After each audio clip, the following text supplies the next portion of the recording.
Hello sir, good morning. My name is J. Kevin Guimaras Abrasaldo, Comtech, third year. My my topic is all about planning management.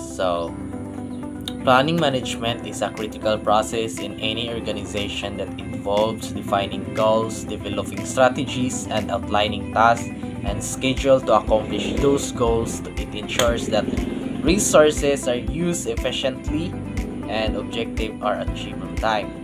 So, key terms in planning management: objective, clear, measurable goals that an organization aims to achieve. Strategy, a long-term action plan designed to achieve objectives.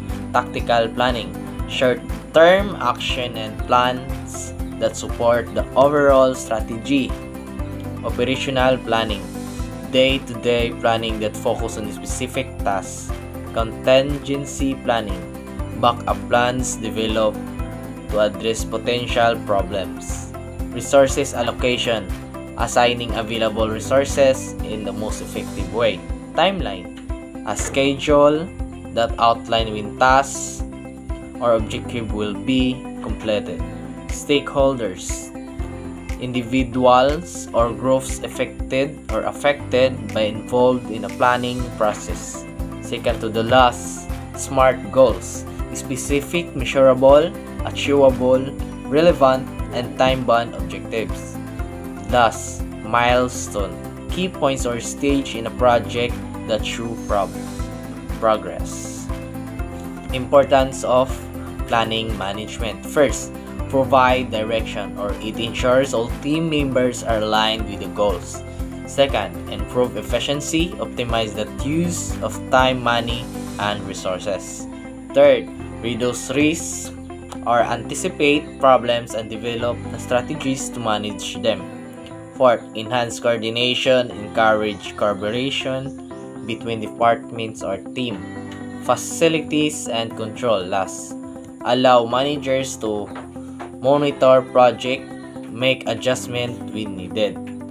Example of planning management in action. I have a scenario. A school want to hold community outreach program. Step in planning: set objective, help 200 community members with basic health check. Develop strategy. Develop kag mga strategy like mo konting mga partner with local health workers or NGOs, or create ka og timeline, mo ka mga timeline, or mo set ka og date. And backtrack tasks, create detailed schedule. Butang kag mga detalyado nga may schedule. For example, mo set kag date o kanus ani mo na siya i-plano nga mahitabo. And assign tasks, designate responsibilities to teachers, student, and staff. So, for example, mo manage ka or nakiplano, dapat mo assign kag mga tasks. For example, mo assign kag tasks sa estudyante or maestra nga mao ni buhaton sa school or sa community para ma-progress ang program. The last is monitor progress, or regular meetings to track task completion. So, in managing, naon di mo jud makalikaya ng kanang problema or mga problems or mga challenges in planning management. Napo ko'y mga kanang example or mga kasagaran nga mahitabo nga nadyo'y moabot sa nganing challenges and while magplano ka. First is unclear objectives, or kuan siya, make it hard to track progress or measure success. Second is poor communication, can lead to misunderstanding or missed tasks, or for example, hinay kay mga communication sa inyong plano. So, imbis iyahang plano, dili kanang sakto nya imuha dili nya di mo magkasinabot, so useless yung pagsabot kung di mo magkasinabot. Pag ayaw murag hinay mo og na communication lalo may saktong communication. And third is lack of resources, may delay or limit execution or plans, or mga ug magplano ka ug manage nya lack of resources ka, syempre logi or kulang kanang daghan kang kulang, dili mahuman ang imong giplano. Fourth is changing environment, plans may need adjustment to unexpected changes. For example, gaplano ka dira nga lugar nga hanga about ani nga. For example, mo gaplano ka dira about business anong lugar niya pagka sunod bulan lahi na po ng plano. So kuan imbis nakaplano na ka atong dito naka floor plan na ka nya nausob na po ang kuan lugar. So it means muusob na po kagama og floor plans. It means makadugay og plano or kalas na putok.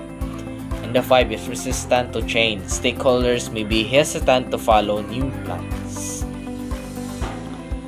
So, conclusion. Planning management is a vital the success of any organization by understanding key concept, setting clear goals, preparing for challenges. Organization can ensure they are moving in the right direction, efficiency, and effectively.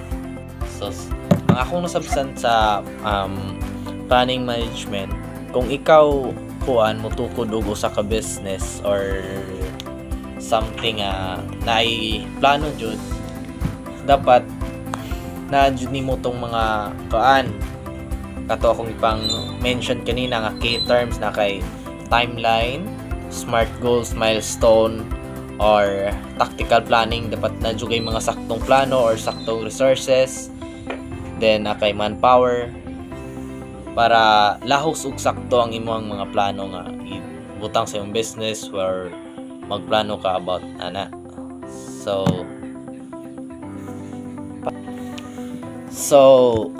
planning management is very important. Then gi-choose po na ko ni nga topic nga planning management because kasagaran mo jud ni siya gigamit. For example, sa barangay ina mo plano jud ug mauna mo set jud kag timeline kano sa mahitabo ang program mo progress na siya, manpower, di pa kag manpower, di yung resources, budget, inana maong ako ni siyang gipili sir nga topic kay mura siya impact na po sa life nato ron niya dapat no kinahanglan na jud ta og plano.